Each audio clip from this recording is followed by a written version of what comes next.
How's it going, and welcome back to the channel. Now before we get into today's video, guys, definitely be sure to leave a like down below, as well as subscribe if you're new to this channel. It helps me out a lot in the algorithm as a smaller YouTuber.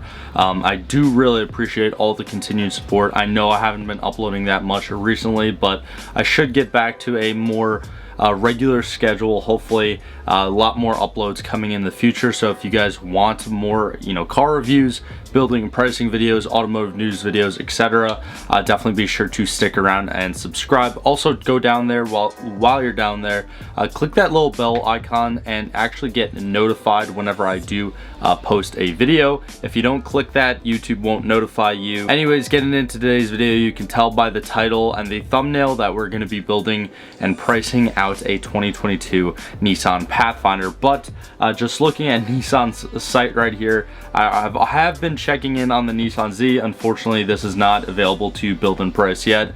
If you've been subscribed to my channel, you know how much I've anticipated this car coming out, and I actually did get the opportunity to see it in person at the 2022 New York Auto Show. So if you want to check out like a more detailed walk around of the Z, as well as even the Pathfinder, because I did see a 2022 Pathfinder Rock Creek at the auto show as well.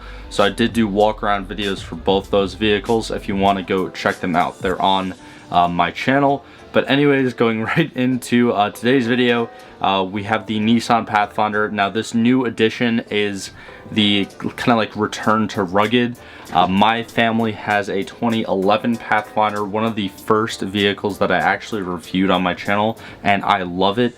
I didn't really like the most recent generation of the Pathfinder. It was a little bit more curvy and a little bit more domesticated, if you will, whereas this one again is a more return to rugged, boxier design. And in front of us we have the anywhere between the two Pathfinder S's. Everything is available in a two-wheel drive or four-wheel drive. I'm assuming the two-wheel drive is obviously rear-wheel drive, not front-wheel. But you have the S, you have the SV, you have the SL, and then the Platinums, obviously going in order of price as well as features. The Platinum is going to have the absolute most, and if I were to get an SUV like this, I would probably want to get it in four-wheel drive. Whether I'm really intend to take it off-road or not, that doesn't really matter to me. What matters is getting through, snow, heavy rain, any sort of weather condition. That four-wheel drive option will definitely benefit you there, as well as making the overall vehicle just a more safe and reliable driving experience when it comes to having like a family vehicle out there. So as you guys can see, just clicking the resume build here, because I already did actually off camera select the Platinum four-wheel drive trim. But getting into the first section here, the exterior, you have a bunch of different options for the paint color. I really like this deep ocean blue pearl. It's not super dark, it's definitely, it kind of pops out a little bit, but I do really like it. And also, it's not an extra charge. You do have the extra charge, almost $400 with the Boulder Gray Pearl, as well as the Scarlet Ember Tint Coat, and almost $800 with the two-tone Pearl White Tri-Coat / Super Black. So that's a little bit crazy. You also do have that with the kind of red and black two-tone as well. But I really like this dark blue color, so I'm going to leave it. And again, it's not an additional charge, which is definitely nice. You can add splash guards for a little over $200. I'm probably going to put those on there just because I know my family's 2011 Pathfinder does have those splash guards on there. You can also add a little hood protector for $135 and a back rear bumper protector. I don't really think those two are worth it that much. Maybe if you're in a city or a more congested area, they might be worth it, but I'm not going to add them. You can black out the grille for $300. Personally, I think that looks a hell of a lot better than the kind of like fake chrome trim that they add on the back or around the grille right there. So I'm definitely going to do that. And you can also have the blacked out mirror caps instead of the body color mirror caps. Yeah, you can kind of see them better in this picture. Honestly, I like the navy blue or pearl deep ocean blue color a little bit better, so I'll leave that on there. Nissan also gives a variety of different roof rail options, as well as different tents that can go onto the back hatch, or even, I guess, bolt onto the roof, as well as different bike mounts and things like that. I'm probably just gonna leave that be, because that can get very specific, and again, if you're actually buying one of these, I'm sure you would know what you would want to put on there. And also, when it comes to vehicle manufacturers, you could probably go to an outdoor, you know, shop like a Cabela's, a Bass Pro Shops, or anything like that, like more of an outdoorsman focused store, and probably get those products for cheaper, and they'll basically be the same exact thing. I feel like not just Nissan, but again, any automotive manufacturer is really going to upcharge with like silly stuff like that. Speaking about silly stuff, you can also get what appears to be like kind of underglow with I guess like kind of like this exterior ground lighting, or yeah, I'm definitely gonna skip that. I think that's a little bit silly to put on a Pathfinder. Again, that's just me. You can actually add running boards for $730. I don't know if that's necessarily worth it. Maybe if you have kids, or you're just shorter and you might need that. But this Pathfinder isn't like, you know, the Rubicon Wrangler that came out, or it's not like a Jeep, it's not like a raised truck. So I don't really think that those running boards would be worth it, especially for $730 extra. Let me know if I'm wrong down in the comments below, but I just think that's a little bit too pricey. Now, moving on to the interior. First of all, I do love the design of this new Pathfinder's interior as well, because where it's more simple on the outside, it's a little bit, kind of gives a little bit more of a modern vibe on the inside with the huge screen right there. I do like the direction that a lot of vehicles are going in with modern interiors, where they're kind of simplifying it down instead of kind of substituting all the buttons with huge touchscreens. So I did kind of want to make that point. But the three colors that were actually available in this exterior body color, because the offers for the interior colors actually do change whether or not, or depending upon what exterior colors that you choose. But for the deep ocean pearl that we have on the exterior, we have this black charcoal color, and then we have a light gray leather, and then the chestnut leather. Personally, the chestnut leather is kind of catching my eyes. So yeah, selecting that, it's a little bit lighter than I would think. Maybe it's a little bit darker in person and it's just showing up different on the screen. But I probably go with like the light gray or the charcoal. Actually, you know what? The light gray looks really good.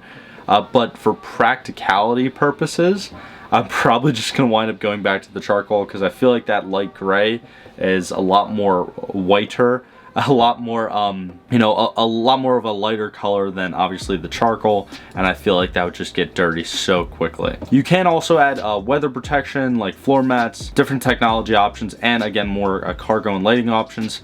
Personally, if I were to actually get this myself, the weather protection, I'd probably go with like a WeatherTech set or something like that. Again, a third party. Technology, I don't really care that much for different features. I could look through them if you'd want, but yeah, we have a tablet holder, a virtual key, and a drive recorder. Personally, I just don't really see the point in that. Some people do. I get it. I totally get it, but for me, I feel like there's enough features that come in these modern vehicles to begin with. Now, moving on to towing. You can actually have the hitch ball on it. You have the hitch ball mount right here, as well as the actual hitch ball itself. So that is something that I would probably opt to get. I know my family's 2011 Pathfinder. I don't know the specific towing capacity of it, but I do know that we have a smaller trailer for like one of our small John boats that we may take out on a lake once in a blue moon, and that definitely comes in handy for us. But I also know that for our 2011 one, we don't have actually the hitch ball. Our trailer kind of just hooks into the mount right there. But if I were to get this brand new, I'd probably want to put, you know, something on it as well, and just get it too, because I mean, $65 plus $24, again, probably still a little bit pricey, but for the price, it's really not that much, especially when you're spending upwards of $50,000 to even maybe close to $60,000 on a brand new SUV. Now, the only option really in the packages section is the second row bench seating package, but I feel like that comes standard because there's no real additional charge. So that may come standard for the Platinum Pathfinders, but I feel like, you know, some of the other trims like the S or maybe the SV or the SL, don't have that, so that's definitely something to keep in mind with the Platinum as well. And then moving on to accessories, normally I just skip through this part when I'm doing these building and pricing videos, but I'll kind of run through it. You have 16 different storage accessories, 8 different cargo accessories, 2 different weather protection, 3 styling, 3 body protection, 3 technology, 6 safety and comfort, which I actually think is a little bit interesting. I think that a lot of times, like when it comes to accessories, these little like emergency road kits, I personally wouldn't pass them up, so I would just add them. I feel like they're pretty much like the only real things that actually have some sort of value. Like, yeah, like a $50 trash bin. These accessories are just Nissan trying to get a little bit more money out of you, because the profit margins on a lot of these accessories are really just ridiculous. Anyways, that is pretty much just gonna be it. Moving on to now the summary. Our Pathfinder sits at a even $51,000. That's what the financing / leasing payments might look like for most people. Obviously that depends upon your own financial situation. But with the Platinum, again, you do have the 20-inch alloy wheels, the wireless charger, panoramic moonroof, and you do have that second row of bench seating, which we kind of spoke of before. And overall, I do really love the new Pathfinders. I love the designs. While I was building and pricing, there was no options actually for wheels, speaking of which. So that is something that I would like to see, I guess, Nissan improve on a little bit. There really wasn't that much customizable options that you could do. Here's also the price summary of all the things that we did add.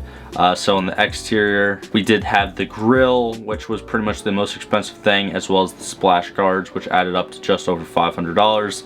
The interior, we just got the safety kit, which I real honestly wouldn't really count.